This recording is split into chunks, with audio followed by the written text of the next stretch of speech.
దేవుడు మరియు డబ్బు విరుద్ధమైనవి. Today we want to discuss about something which the world considers to be the most important thing of all, and that is money. లోకము అతి ముఖ్యమైన దానిగా ఎంచే ఒక విషయం గురించి ఈ రోజున మనం చర్చిద్దాము. అది డబ్బు. What should our attitude be towards money if we want to live for God? మనం దేవుని కొరకు జీవించాలంటే డబ్బు పట్ల మన వైఖరి ఏ విధంగా ఉండాలి? Money is the area where we know it's easy for us to be deceived. డబ్బు విషయంలో మనం తేలికగా మోసపోవచ్చన్న విషయం మనకు తెలుసు. The world is full of people who have cheated others through various clever tricks in the area of money. డబ్బు విషయంలో నానా రకాలైన తెలివిగల యుక్తులతో ఇతరులను మోసగించిన వారితో లోకం నిండి ఉంది. And so many people have discovered very, very clever ways in which to cheat others. అనేక మంది ప్రజలు ఇతరులను మోసం చేయడానికి చాలా తెలివైన విధానాలను కనుగొన్నారు. But there is no one who has cheated man as much in the area of money as Satan. కానీ డబ్బు విషయంలో మనిషిని సాతాను చేసినంత మోసం ఇంకెవరూ చేయలేదు. He has given man a false understanding of the value of money. డబ్బు యొక్క విలువను గూర్చి అతడు మనిషికి ఒక తప్పుడు గ్రహింపునిచ్చాడు. He has made people feel that money is more important than God himself. మనుషులు దేవుడి కంటే డబ్బే ప్రాముఖ్యమైనదని భావించేటట్లు అతడు చేశాడు. That is worse than somebody cheating me of 100,000 rupees. ఎవరైనా నన్ను 1,00,000 రూపాయలు మోసం చేయడం కంటే ఇది ఘోరమైన విషయం. I would rather be cheated of 100,000 rupees than to be cheated in this way, that I begin to think in my life that money is more important than God. It's not true. నా జీవితంలో డబ్బే దేవుని కంటే ప్రాముఖ్యమైనదని నన్ను ఆలోచింపజేసే మోసం కంటే నన్ను ఎవరైనా 1,00,000 రూపాయలు మోసం చేయడమే మెరుగైన విషయం. అది నిజం కాదు. And yet there are very, very few people who've really seen this clearly. Satan deceives them. కానీ ఈ విషయాన్ని స్పష్టంగా చూచిన వారు చాలా కొద్దిమందే ఉన్నారు. సాతాను వారిని మోసగించాడు. Jesus came and brought the clear light of heaven on this issue. యేసు వచ్చి ఈ విషయం మీద పరలోకం యొక్క స్వచ్ఛమైన వెలుగును తెచ్చాడు. I want you to turn to Luke's Gospel, chapter 16 and verse 13. Now, this is a revolutionary verse.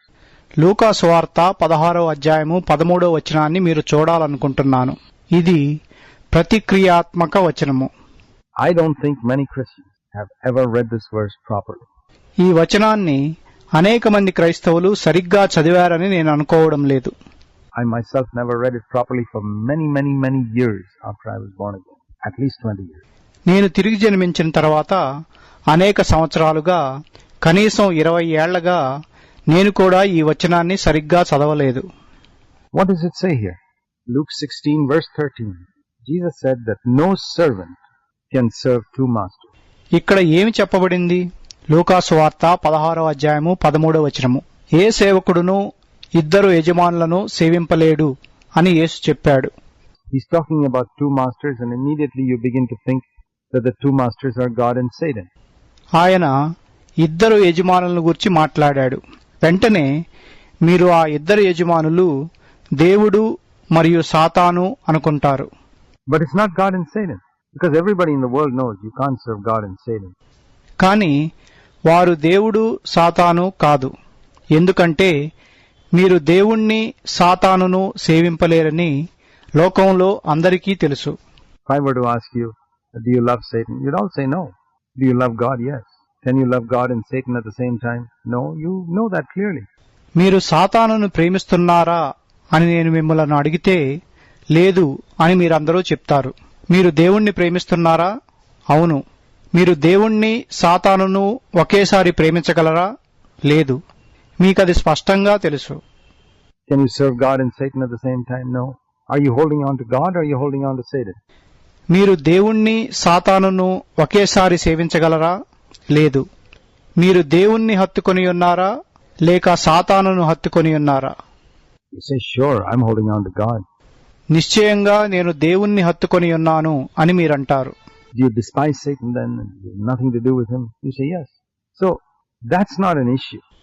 మీరు సాతానును తృణీకరించి అతనికి దూరంగా ఉంటారా? ఉంటాము అని మీరంటారు. కనుక విషయం అది కాదు. If the two masters were God and Satan, there's no need even to talk about it. ఆ ఇద్దరు యజమానులు దేవుడు సాతాను అయ్యుంటే మాట్లాడుకోవడానికి ఏమీ లేదు. But here, Jesus said the two masters are God and Mammon. కానీ ఆ ఇద్దరు యజమానులు దేవుడు మరియు సిరి అని ఇక్కడ యేసు చెప్పాడు. Mammon means money and material riches, material things. సిరి అంటే డబ్బు మరియు భౌతికమైన ధనము, వస్తువులు. And what did he say in relation to these two masters? Now listen very carefully. ఈ ఇద్దరు యజమానులకు సంబంధించి ఆయన ఏం చెప్పాడు? చాలా జాగ్రత్తగా వినండి. You must hate the one and love the other. మీరు ఒకరిని ద్వేషించి వేరొకరిని ప్రేమించాలి. Listen carefully again. This is the words of Jesus, because Jesus is bringing the light of heaven upon this area of God and money. And he was pointing out here that money is a master and God is a master. And you can't serve two masters because both masters will call you to do something. మరలా జాగ్రత్తగా వినండి. ఇవి యేసు యొక్క మాటలు. దేవుడు మరియు డబ్బు అనే ఈ అంశం పైన యేసు పరలోకపు వెలుగును తీసుకువస్తున్నాడు. డబ్బు ఒక యజమాని అని ఆయన ఇక్కడ చూపిస్తున్నాడు. దేవుడు మరొక యజమాని. మీరు ఇద్దరు యజమానులను సేవింపలేరు. ఎందుకంటే వారిద్దరూ నిన్ను ఏదైనా చేయమని పిలుస్తారు. God calls you to do something and money calls you to do something, and you have to make a choice which one you are going to obey. దేవుడు నిన్ను ఒకటి చేయమని పిలుస్తాడు. డబ్బు నిన్ను ఒకటి చేయమని పిలుస్తుంది. నువ్వు ఎవరికి లోబడాలనుకుంటున్నావో ఎంచుకోవాలి. It's so clear here, first of all, that you have to make a break with one of these masters. ఇక్కడ అది చాలా తేటగా ఉంది. మొట్టమొదటిగా నువ్వు ఈ యజమానులలో ఒకరితో తెగతెంపులు చేసుకోవాలి. You have to decide which one you are going to serve. నువ్వు ఎవరిని సేవించాలనుకుంటున్నావో నిర్ణయించుకోవాలి. He's not talking about the use of money. ఆయన డబ్బును ఉపయోగించడం గురించి మాట్లాడడం లేదు. Money is a good servant, but a terrible master. Remember that. డబ్బు మంచి సేవకుడే గాని భయంకరమైన యజమాని. దాన్ని గుర్తుపెట్టుకో. It's like fire. Fire is a good servant, but a terrible master. అది అగ్ని వంటిది. అగ్ని ఒక మంచి సేవకుడు కాని ఒక భయంకరమైన యజమాని. You use fire and you keep the fire under control in the kitchen, in the gas stove. That's okay. మనం అగ్నిని వాడుకుంటాము. దాన్ని వంటగదిలో అదుపులో ఉంచుతాము, గ్యాస్ స్టవ్లో ఉంచుతాము. అది మంచిదే.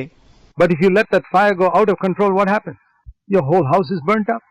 కానీ మీరు ఆ అగ్ని అదుపు తప్పిపోయేటట్లు చేస్తే ఏమవుతుంది? మీ ఇల్లంతా తగలబడిపోతుంది.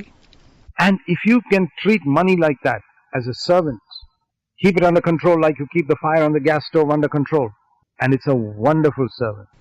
మీరు డబ్బుని ఒక సేవకుడిగా చూడగలిగితే, దాన్ని అగ్ని వలె, గ్యాస్ స్టవ్ వలె అదుపులో ఉంచుకోగలిగితే, అది ఒక అద్భుతమైన సేవకుడి వలె ఉంటుంది. అది చాలా బాగా ఉపయోగపడుతుంది. Very, very useful. How can you live in the world without money? Useful for food, clothing, education, housing, and everything, even in God's work. డబ్బు లేకుండా మీరు లోకంలో ఎలా జీవించగలరు? అది ఆహారానికి, వస్త్రాలకు, విద్య కొరకు, గృహానికి, అన్నిటికీ, దేవుని పనిలో కూడా ఉపయోగపడుతుంది.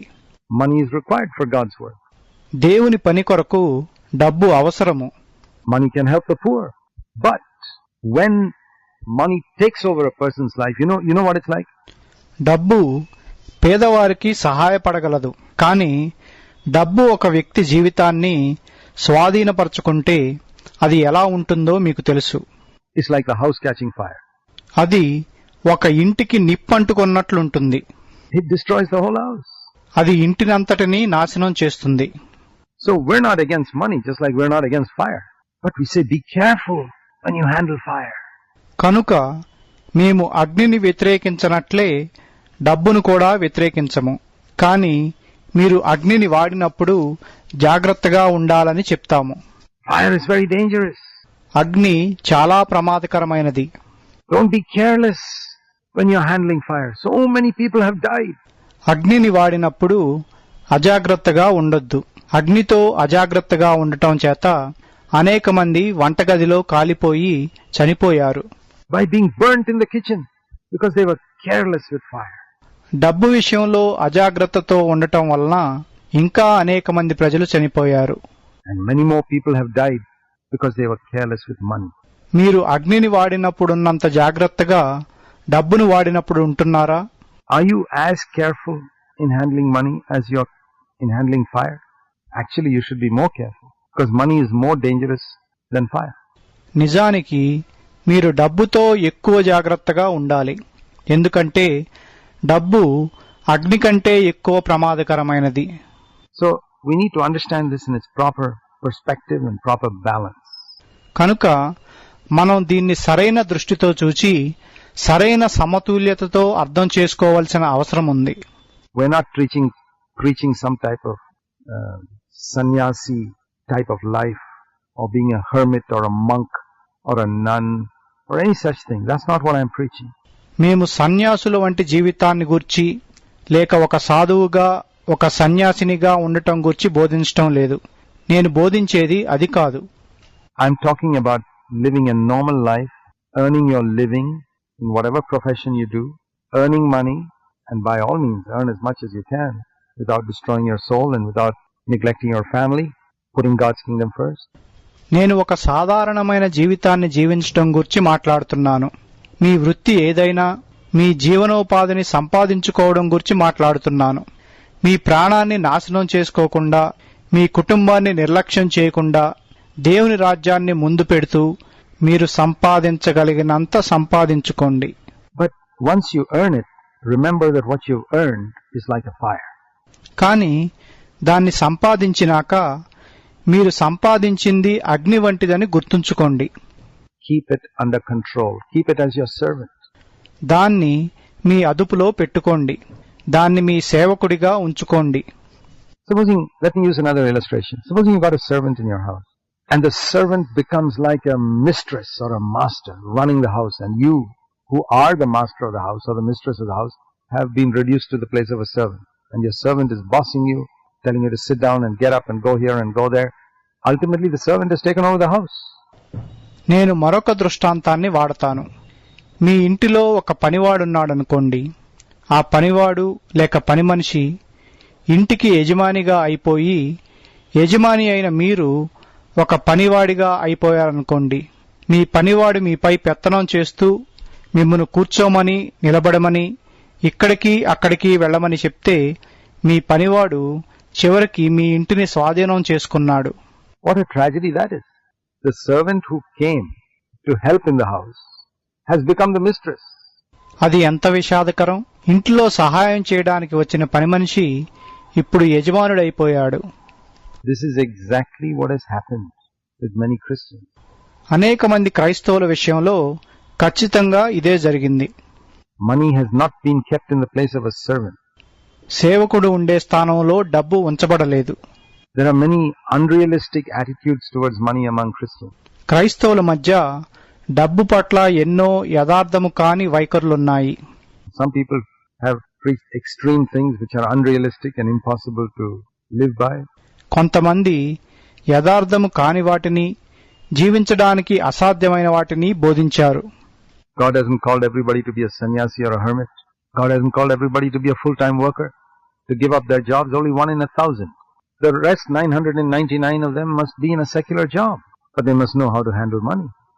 దేవుడు ప్రతి ఒక్కరిని సాధువుగానో సన్యాసిగానో ఉండటానికి పిలువలేదు. ఆయన అందరినీ పూర్తికాల సేవకులుగా ఉండటానికి తమ ఉద్యోగాలను విడిచిపెట్టడానికి పిలువలేదు. 1000 మందిలో ఒకరినే అలా పిలిచాడు. మిగతా 999 మంది లౌకికపరమైన ఉద్యోగాలలో ఉండాలి.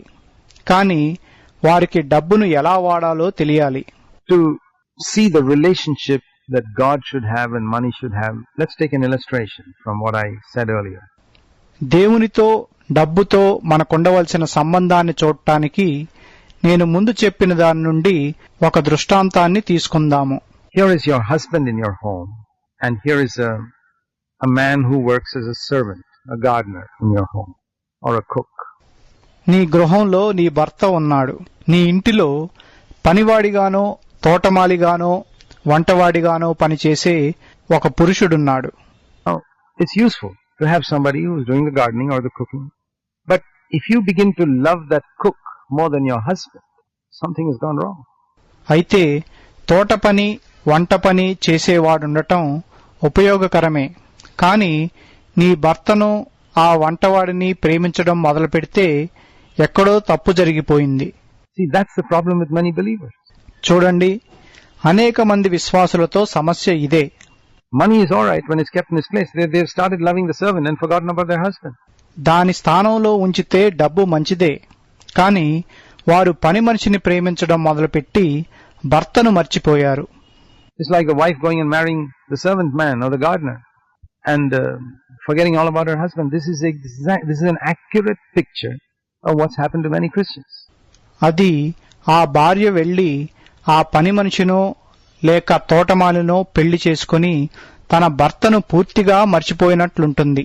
ఇది అనేక మంది క్రైస్తవులకు జరిగిన దానికి ఖచ్చితమైన ప్రతీకగా ఉంది. And they've destroyed their lives. They've divorced their relationship with God. అది వారి జీవితాలను నాశనం చేసింది. దేవునితో వారికున్న సంబంధం నుండి వారు విడాకులు తీసుకున్నారు.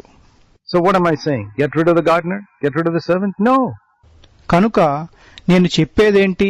తోటమాలిని తీసివేయమనా, పనివాడిని తీసివేయమనా? కాదు. By all means keep the gardener, keep the servant, but keep them in their proper place.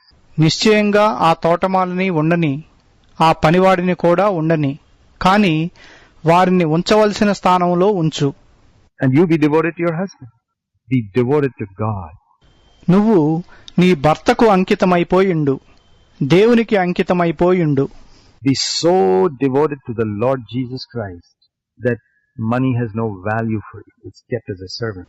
నువ్వు ప్రభు అయిన యేసుక్రీస్తుకు ఎంతగా అంకితమై ఉండాలంటే ఒక సేవకుడిగా తప్ప డబ్బుకు నువ్వు విలువివ్వకూడదు. You know how you and your husband will go out together and the servant, he doesn't come into the picture at all. No. నీకు తెలుసు ఎలా నువ్వు నీ భర్త కలిసి బయటకు వెళ్తారు. మరి ఆ పనివాడు లెక్కలోకి రాడు. లేదు.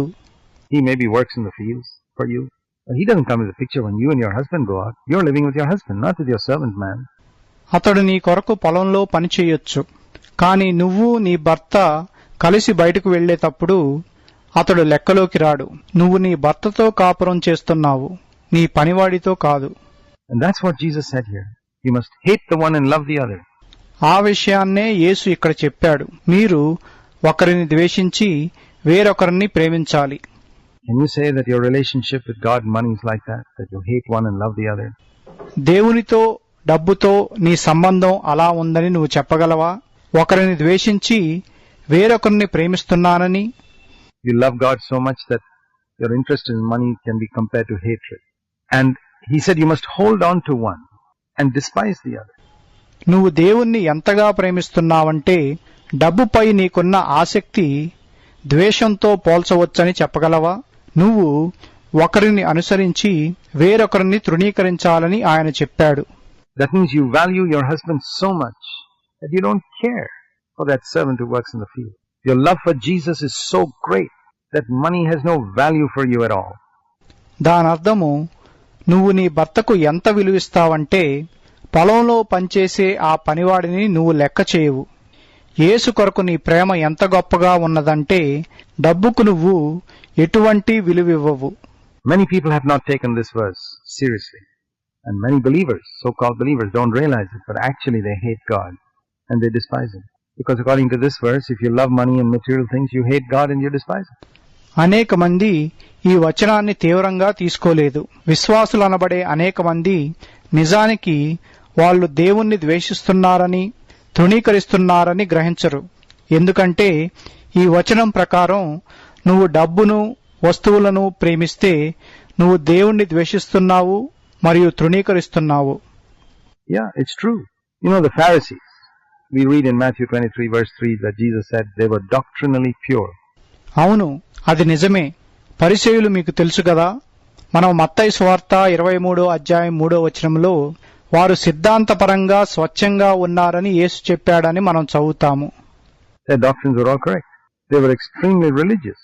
But we read in Luke 16:14 that they loved money, which proved that they hated God. వారి సిద్ధాంతాలన్నీ సరి అయినవే. వారు ఎంతో మతనిష్ట కలిగిన వారు. కానీ లూకాసు వార్త 16వ అధ్యాయం 14వ వచనంలో వారు ధనాపేక్ష గలవారని మనం చదువుతాము. అది వారు దేవుణ్ణి ద్వేషించారని నిరూపిస్తుంది. They were religious, but they hated God. వారు మతనిష్ట గలవారు, కానీ వారు డబ్బును ఎంతో ప్రేమించినందున వారు దేవుణ్ణి ద్వేషించారు. See, you can't have a neutral attitude towards money, just like you can't have a neutral attitude towards Satan. చూడండి, మీరు డబ్బు పట్ల తటస్థమైన వైఖరిని కలిగి ఉండలేరు. ఎలాగైతే మీరు సాతాను పట్ల తటస్థ వైఖరిని కలిగి ఉండలేరో అలాగే You must either love Satan or hate him, and you must either love money or hate it. మీరు సాతానును ప్రేమించనైనా ప్రేమించాలి, లేక ద్వేషించనైనా ద్వేషించాలి. అలాగే మీరు డబ్బుని కూడా ప్రేమించనైనా ప్రేమించాలి, ద్వేషించనైనా ద్వేషించాలి. You will either hold on to money or despise it. God and mammon are like two opposites. మీరు డబ్బును హత్తుకొనైనా ఉంటారు, లేక దాన్ని తృణీకరిస్తారు. దేవుడు సిరి విరుద్ధమైనవి. Like the north and south pole of a magnet. If you are attracted by one pole, you are repelled by the other. అవి ఒక అయస్కాంతం యొక్క ఉత్తర ధ్రువం, దక్షిణ ధ్రువం వంటివి.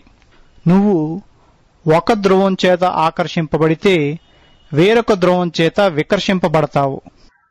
Anybody who studied science, physics will know that a magnet has got a north and a south pole, and if you bring another magnet to it, if you're attracted to one pole of that magnet, you'll be repelled by the other one automatically. భౌతిక శాస్త్రాన్ని చదివిన ఎవరికైనా ఒక అయస్కాంతానికి ఒక ఉత్తర ధ్రువం, ఒక దక్షిణ ధ్రువం ఉంటాయని తెలుసు. నువ్వు దాని యొద్దకు మరొక అయస్కాంతాన్ని తీసుకువస్తే అది ఒక ధ్రువం చేత ఆకర్షింపబడితే మరొక ధ్రువం చేత దానంతటికదే వికర్షింపబడుతుంది. So then, how shall we learn to be detached from money or to hate money in the way Jesus said?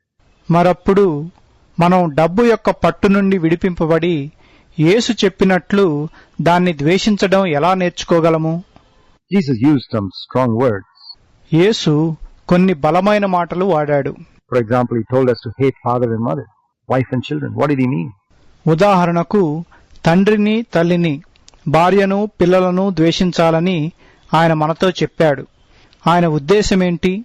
Here he says you got to hate money. We need to understand what he meant. ఇక్కడ డబ్బును ద్వేషించమని చెప్పాడు. ఆయన ఉద్దేశమేంటో మనం అర్థం చేసుకోవాలి. He didn't mean he told us to kick father and mother and wife and children out of the house. That's not the meaning.